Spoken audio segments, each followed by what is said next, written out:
A theory, a promise, a debate, trickle-down economics. It's the idea that reducing taxes on businesses and the wealthy in society will stimulate business investment in the short term and benefit society at large in the long term. Yet, this theory has faced criticism, with detractors arguing that it doesn't lead to economic growth, but rather income inequality. Today, we delve deeper into this debate, highlighting its implications on a facet of the economy that often goes unnoticed: state workers' compensation systems. In the realm of workers' compensation, the theory of trickle-down economics is put to the test. The premise is simple: reduce the financial burden on employers and insurance companies, and the benefits will trickle down to the workers. But is this the case in reality? An investigation by ProPublica and NPR gives us a clue. In a groundbreaking exposé, ProPublica and NPR have revealed a nationwide trend of cuts in workers' compensation benefits. These cuts, while easing the financial burden on employers and insurance companies, have left injured workers in the lurch. They've pointed out that these cuts have favored the employers and insurers at the expense of the workers, the very individuals these systems are designed to protect. The investigation has brought to light state-by-state disparities in workers' compensation benefits. What's shocking is the stark difference in compensation for the same injuries in different states. Take, for instance, the compensation for a lost arm. In Alabama, the maximum compensation is a mere fraction of what it is in Georgia. Moreover, the investigation has uncovered arbitrary time limits on benefits, regardless of whether workers have fully recovered or not. It also revealed an unsettling increase in control by employers and insurers over medical decisions. This has led to situations where cost considerations override the needs of injured workers. In summary, the theory of trickle-down economics, when applied to workers' compensation systems, paints a grim picture.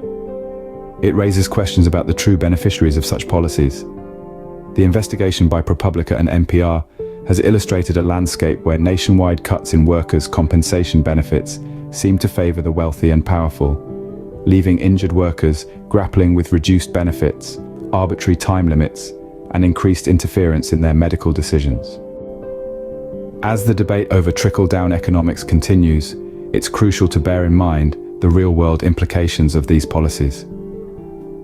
For at the end of the day, the economy is not just about numbers and theories. It's about people, their lives, and their well-being. In 30 years, we've been sold a lie that if you give tax cuts to the rich, everyone else does better. Trickle-down economics is bunk, and always was.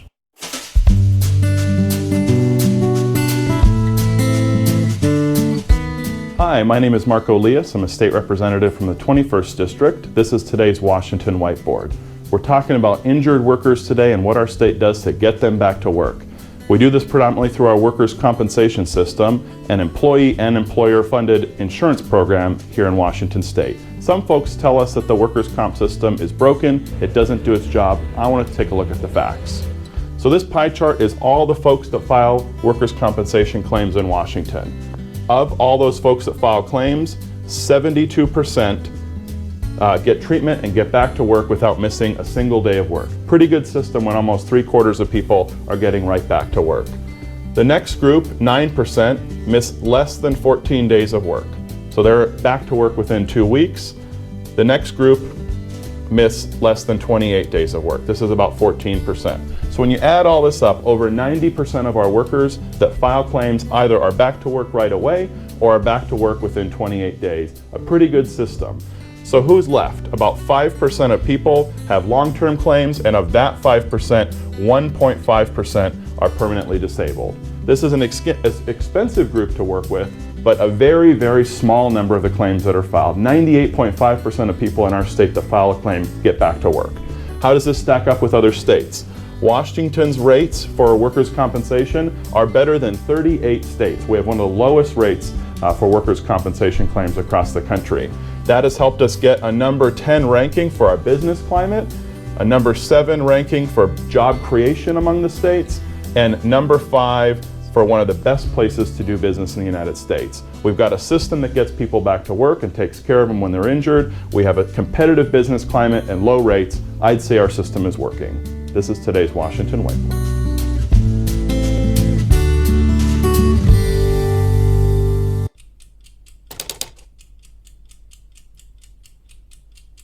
Don't believe their propaganda about the rich being the job creators.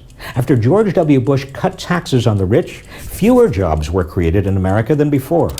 The real job creators are the vast American middle class, whose spending spurs business to add jobs. And the real reason unemployment is still high is because so much of the nation's income and wealth continues to go to the top and not to the middle class. In 30 years, we've been sold a lie that if you give tax cuts to the rich, everyone else does better. Trickle-down economics is bunk, and always was. Demanding that the wealthy pay their fair share isn't class warfare. It's common sense. Does the term workers' compensation make you feel secure, or does it raise more questions than answers? What might it mean for the average American worker? Welcome to an exploration of an issue that affects millions yet remains shrouded in complexity. Workers' compensation. Today we shine a spotlight on Washington, a state where the dynamics of workers' compensation raise some serious concerns. The workers' compensation system in Washington is a unique beast. Unlike many other states where private insurance companies provide workers' compensation insurance, in Washington, the state itself is the primary provider. Theoretically, this should offer workers a higher level of protection, but does it? Compare this with states like Texas, where employers aren't even required to carry workers' compensation insurance, or places like Wyoming, where workers' compensation premiums are among the highest in the nation. The discrepancies are staggering, yet the impact on the lives of injured workers remains largely unaddressed. What's more, the lack of federal oversight allows states to dictate their own rules, leading to vast differences in how workers' compensation functions across the country. Senator Marko Liias and former U.S. Labor Secretary Robert Reich have remained ominously silent on this matter. In a country that prides itself on equality and fairness, why do injured workers in different states receive such disparate treatment? The answer, unfortunately, lies in the protection of business interests over the rights of workers. The theory of trickle-down economics has been widely used to justify this imbalance. The idea that wealth generated by businesses will eventually trickle down to workers is appealing, but does it hold up under scrutiny? More often than not, it fails to protect the majority of workers, especially those not in unions. So where does this leave us? It's clear that the current systems in place are failing many American workers. The discrepancies between states, the silence of influential figures, the prioritization of business interests, and the failure of trickle-down economics, all these factors point to a need for change. In summary, the workers' compensation system is not just a bureaucratic mechanism, it's a reflection of our values as a society. It's about ensuring that every worker, regardless of their state, has access to fair compensation and protection after an injury. It's about questioning the status quo and demanding action from our leaders.